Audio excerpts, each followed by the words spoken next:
Invocareis, ireis e orareis a mim, e eu vos ouvireis. Amém? Podem sentar, amados. Amém, Jesus. Sabe o que eu estou falando para vocês, amados? Que há muito tempo que eu não estudo essa palavra. Eu vou bater nessa tecla, amado, até o dia que eu morrer. Ou até que alguém chega para mim e mostre através do Espírito Santo que eu estou falando errado. Hoje, muitas igrejas não querem que você saiba a verdade. Não querem que você descubram que a verdade te liberta. Que a verdade, ela te consola. E que a palavra de Deus, amados, ela é uma espada de dois gumes, que ela corta... Ela separa, amados, entre o espírito e a carne. Ela separa entre a verdade e a mentira. E ali, amados, eu estava pesquisando e todos eles falando praticamente a mesma coisa. Porque às vezes eu escuto a palavra de Deus, eu gosto de pesquisar alguns pastores e tem uma divergência entre eles, mas nessa palavra, amado, eu escutei sempre a mesma coisa. E eu pesquisei, amados, fui pesquisando, e falei assim, meu Deus, o que o Senhor quer falar comigo? O que o Senhor quer que eu diga para a igreja? Aí Deus me levou, amados, deixa eu pegar minha colinha aqui, porque... Opa, perdi minha colinha, misericórdia. Aí Deus me levou lá em João 3,16. Porque Deus amou o mundo de tal maneira que deu seu Filho unigênito para que todo que nele crê não pereça, mas tenha a vida eterna. E Deus me levou lá, mas eu lembrei que Deus, Ele não amou a igreja, Ele não amou os crentes, Ele não amou os católicos. A palavra de Deus fala que Deus amou o mundo. E mais lá na frente vai falando assim, para que todo que nele crê, né, que Deus deu seu Filho unigênito, seu único Filho, mas é para que todo que nele crê não pereça, mas tenha vida eterna. Essa palavra, mas ela é neutra, ela não fala nem A nem B, ela fala assim diretamente. É para que todos aqueles que creem em Jesus Cristo, para que todos aqueles que creem, que abrem o coração para Jesus Cristo, vai ter a vida eterna. Aí lembrando, amados, vem a palavra de Deus mostrando lá em Apocalipse 3,20, que Jesus fala, eis que estou à porta e bato. Quem ouvir e abrir a porta, eu entrarei e cearei com ele e ele comigo. Amém. Sabe o que quer dizer isso, amados? Porque muitas vezes a gente não permitiu que Deus entre no nosso coração, entre na nossa vida. Há muito cristão aí, amados, que se acha que ainda já teve um encontro com Cristo, não teve. Porque ainda não abriu o coração, não abriu a porta para que Cristo entre em sua vida, para cear com ele. Às vezes somente abriu a gretinha, está vendo Jesus lá na frente, e fala, Jesus, manda a bênção cá para dentro, mas o senhor não pode entrar. Sabe qual que eu lembro disso, amados? Do centurião de Cafarnaum. E quando Jesus falou assim, olha, eu vou lá na sua casa, ele não vá, Senhor. Eu sou um homem que manda e desmanda, que eu falo para ele assim, vai, eu falo para que ele vinha, ele vem, mas basta uma palavra do Senhor e meu servo vai ser curado. Sabe, amados, apesar daquele homem ter essa grande fé, sabendo que Jesus apenas com uma palavra, o servo dele seria curado, mas aquele homem perdeu uma grande oportunidade de ter na casa dele o Rei dos Reis, a fonte da vida. O que Jesus poderia ter feito na casa daquele homem? Quantas vidas que Jesus poderia ter salvado na casa daquele homem? Poderia ter transformado a vida daquele homem, se ele tivesse permitido Jesus ir para a casa dele. E às vezes a gente não permitiu que Jesus entre na nossa casa. Há uns 3 anos atrás, amados, lá na minha igreja, lá, quando a gente estava aberto, chegou um rapaz lá. Eu já tinha trabalhado com ele na casa de recuperação, já tinha dado o curso de batismo para ele passou pelas águas, mas voltou para o mundo. E eu falei para ele assim, meu amigo, você precisa deixar Jesus entrar na sua vida, você precisa deixar Jesus mudar a sua vida. E ele falou assim, pastor, eu orei a noite toda, chorei. Como é que se fala assim comigo que eu não tenho parte com Cristo? Amados, eu lembro que na época, quando eu estava dando a escola dominical para ele, eu falei com todos os pessoal assim, olha, Existem aqueles que conhecem a história de Jesus. Mas eu quero saber aquele que conhece o Jesus da história. A história de fulano você conhece, mas você conhece aquela pessoa da história? Quantas vezes a gente escuta história, mas histórias, conta casos, fulano, sabe aquela pessoa que morreu? Sabe aquela pessoa que ganhou na Mega Sena? Sabe aquela pessoa que bateu o carro? Sabe aquela pessoa que ajudou fulano? Sei quem é, mas você só conhece a história dele. Só conhece porque ele fez aquilo, mas você conhece a história realmente daquela pessoa? Às vezes aquela pessoa que ajudou aquela família estava com mais dificuldade do que aquela família. Talvez aquela pessoa que bateu o carro, ela não estava bêbada, ela simplesmente já passou mal dentro do carro.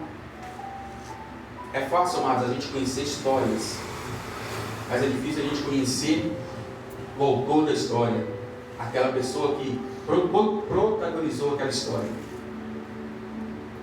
Aí, amados, continuando, sempre perguntando para Deus, assim, mas o que o Senhor ainda quer que fala comigo? Aí o Senhor me levou lá em Salmos 139, aí eu me assustei. Por que Deus me levou lá em Salmos 139? Porque está escrito assim, amados.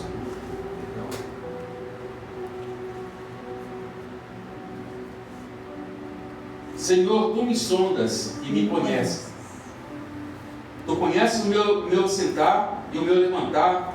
De longe tens o meu pensamento. Sabe por que eu tiro a conclusão disso, amados? Porque muitas vezes a gente não precisa abrir a boca para falar com Deus, porque Ele já conhece o nosso coração. Às vezes, amados, vocês, eu, quando muitas pessoas se sentem assim, injuriados, abandonados dentro de uma igreja, sem saber que o Papai do Céu já está de olho em nós. Ele já sabe o que está passando.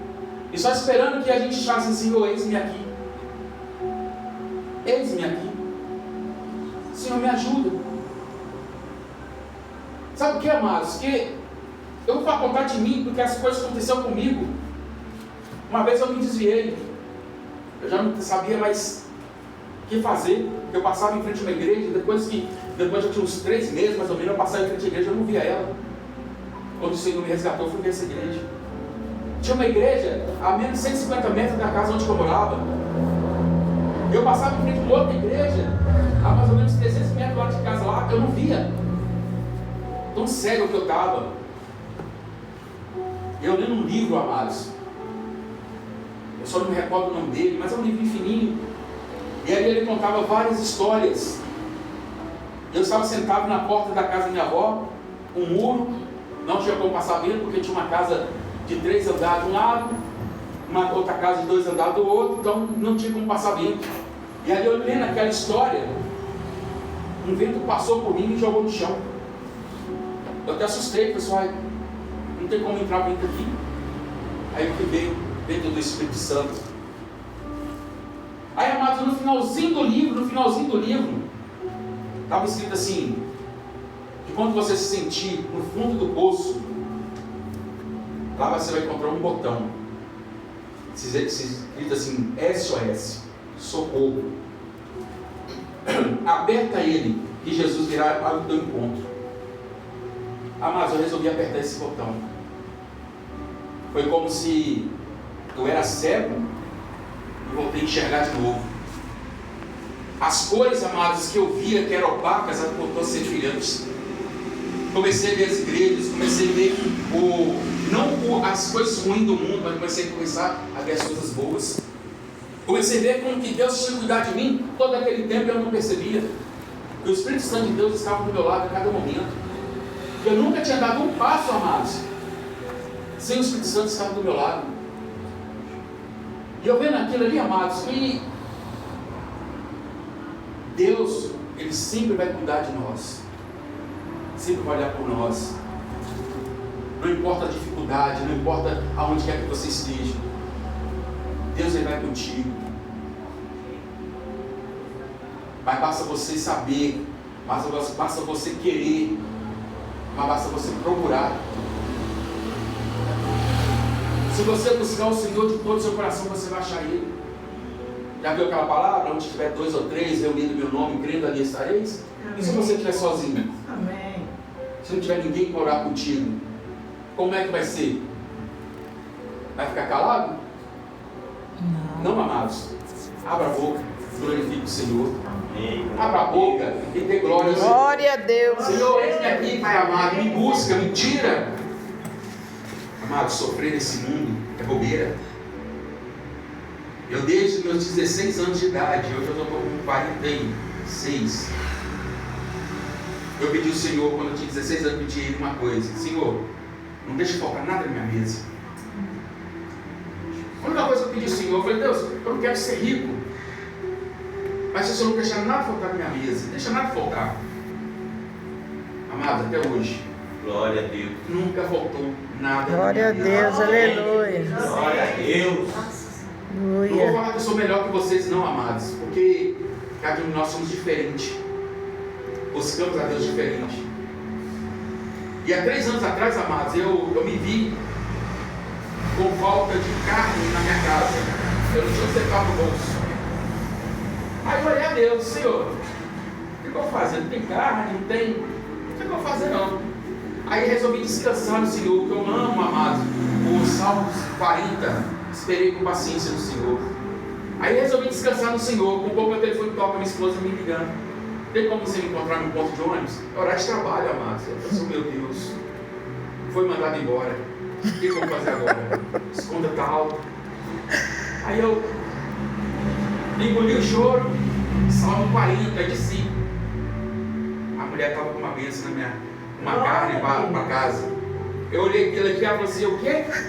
Eu falei: Deus, tu és maravilhoso. Eita glória. Tu és tremendo, Deus. Aí eu, às vezes eu falo assim: Deus, por que eu reclamo tanto? Por que às vezes as coisas começam a apertar, eu começo a reclamar, Senhor? Sabe por quê, amados? Porque nós somos falhos. A gente consegue enxergar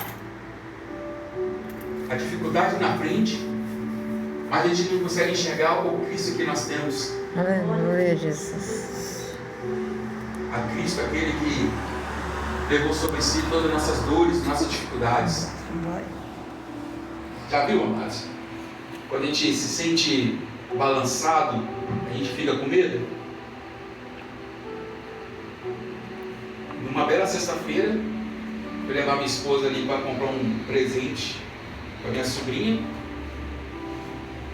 Fomos de carro e voltamos de Uber. Porque levaram o nosso carro, porque esqueci de pagar uma multa. Justamente na hora que eu parei na carga e descarga, a polícia chegou para pegar um carro que estava atrás. E aproveitou e levou o meu também. Mas eu comecei a querer me desesperar, sabe? Eu quase queria se tornar o policial, porque o policial até cantou. Ele até me cantou, eu não vou cair nessa. Aí entreguei na mão de Deus. Aí ficamos sexta, sábado, domingo, na segunda-feira. Eu fiquei o dia inteiro tentando recuperar o carro e não conseguia. Aí eu descansei no Senhor. Eu descansei. Sentei lá na porta do pátio. Aí o cara falou assim: não tem como pagar no Pix ou no cartão, tem que buscar no dinheiro. Aonde que eu vou achar um local para buscar dinheiro agora? E isso era, amados, quase 5 horas da tarde. Ele fechava às 5 horas da tarde. Aí eu falei com o rapaz assim: o rapaz chegou lá, foi buscar o dinheiro. Eu falei: só você buscou o dinheiro, eu busquei em tal lugar. Eu falei: não, vou lá. O cara falou assim: está precisando de quantos? Olha, rapaz, estou precisando de 550. Ele: espera aí que eu vou ver se eu tenho para você aqui. Amados, quem confia no Senhor, quem confia em Deus, as coisas se enrolam. O rapaz foi e me emprestou, não emprestou, eu fiz o Pix para ele e ele me deu o dinheiro lá em mãos. Entrei primeiro que todo mundo, saí primeiro com todo o meu carro. Eu não tenho assim, amados. Sabe por que eu estou falando com vocês isso, amados? Porque Deus, ele tem pensamento bom, pensamento bens para nós, ele quer coisas boas para nós. Nem quando Jó foi atentado por Satanás, perdeu seus filhos, perdeu seus bens, perdeu sua saúde, Deus não queria aquilo para ele. É tanto que Deus colocou uma regra para Satanás: só não toca na vida dele. Só não toca na vida dele. Pode tocar em tudo, só não toca na vida dele. Engraçado, amados, que É uma coisa tão maravilhosa. Eu estava prestando atenção que quando Deus falou assim, não toque na vida deles, Satanás não tocou na esposa. Por que será, hein? Deixa para a próxima pregação. Não toca. E Satanás, amados, ele não toca na nossa vida. Ele tenta. Ele faz redemoinho. Ele faz tormenta. A gente não sente o peso da tormenta. A gente não sente o peso do furacão. A gente só sente o vento. A gente só sente o vento. Porque Deus não permite ele tocar. Porque Deus ele tem um pensamento bom para você. Deus quer o bem para você. Aí talvez você fale assim, mas pastor, como assim? Sabe o que é, amados? Porque em Jeremias fala do povo de Israel, que foi levado em cativeiro para a Babilônia. E o povo, quando eles foram para o cativeiro, deu ali a cidade de Jerusalém, ali todas as portas queimadas, os muros caídos. Eles acharam que eles iam voltar rápido para casa. Mas só que o profeta Jeremias chegou e falou assim, olha, infelizmente é 70 anos. 70 anos vocês vão passar nessa dificuldade.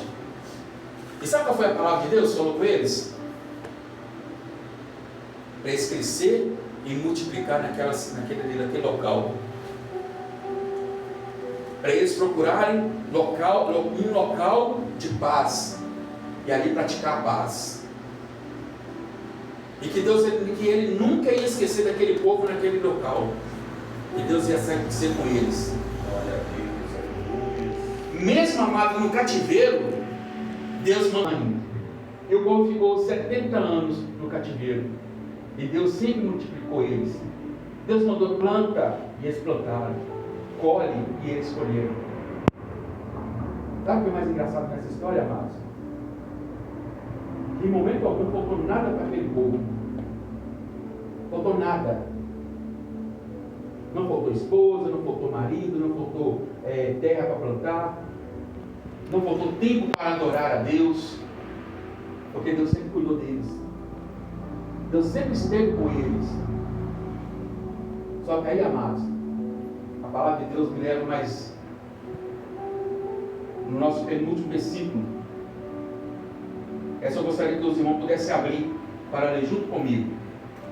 Está lá no 1 João, capítulo 2, versículo 14. 1 João está lá bem fácil. Eu vos escrevi, pais, porque já conheceste aquele que é desde o princípio. Eu vos escrevo, mancebos, porque sois fortes, e a palavra de Deus está em vós. E já venceste o maligno. Não ameis ao mundo, nem o que há no mundo. Se alguém ama o mundo, o amor do Pai não está nele. Eu perguntei a Deus, por que, Senhor? Amados, Deus já te escolheu, tanto você novo como você velho, tanto você criança como você adulto. Deus te escolheu porque sois forte. Deus te escolheu, amado, porque vocês têm condições de suportar todas as adversidades que vier. Não há muralha, amados, que se parem diante de ti. Não há portas que se mantenham fechadas. Aleluia, Deus. Não há estrada de pedras ou de espinho que vão parar a sua caminhada. Porque Deus te escolheu para ser mais vitorioso. Deus te escolheu, amado, por cabeça e não por cauda. Talvez você fale assim, mas pastor, vai ter que ter cauda. Não, amados. Você vai ser sua cauda se você quiser. Você só vai ser lá atrás se você quiser. Você tem que ser em cima. Seja o cabeça. Seja o primeiro. Seja o primeiro a correr a beber água. Não espere ser o último. Jovem, vos escolhi porque sois fortes. Sabe por quê? Porque ele resistiu o maligno. Já resistiu o maligno. Quantas vezes, amado, a gente se sente isso, amado, num momento difícil. Tudo era para me manter para baixo. Toda dificuldade eu, ai Senhor. Aí quando eu escutei essa palavra, vos escolhi porque vocês são fortes. É na fraqueza que você é forte. Amados, no momento que eu me sentia fraco, opa, enquanto eu estou forte mesmo, pode vir Satanás, porque aqui você pode balançar, aqui você pode bater, mas sou forte. Glória a Deus. Aleluia, Jesus. Uma coisa eu aprendi, amados, que ninguém joga pedra no pé de manga se não há manga. Ninguém joga pedra na mangueira, ninguém procura a mangueira lá, ó, na época dela que ela não tem fruto, mas sempre no dia que tem fruto, a época que a árvore mais sofre. Você joga pedra, cai frutos verdes, cai folha, cai galho. Você já parou para prestar atenção? Que a mangueira sempre continua de pé? É verdade. Firme. Para cada galho que você derruba, nasce outro no local, nasce 2, 3. Você pode chegar lá que deve ter uns 3, 4 botões ali já saindo. E é cada ano que passa, amados, a mangueira ela cresce mais. Poda uma mangueira. Poda ela. Agora, mês de fevereiro, para você ver. Quando chegar em março, ela já está toda encorpada. Porque ela sabe uma coisa: quanto mais você castiga ela, mais fruto ela dá. Aleluia, E assim Deus. temos que ser nós, amados. Quanto mais Satanás tenta nos castigar, quanto mais esse mundo tenta nos castigar, mais fruto nós temos que dar. Aleluia, em nome de Jesus. Mais fruto nós temos que dar. Mais forte nós seremos. Em nome Amém? de Jesus. Vamos se colocar de pé, amados. Glória a Deus. Aleluia. Glória a Deus.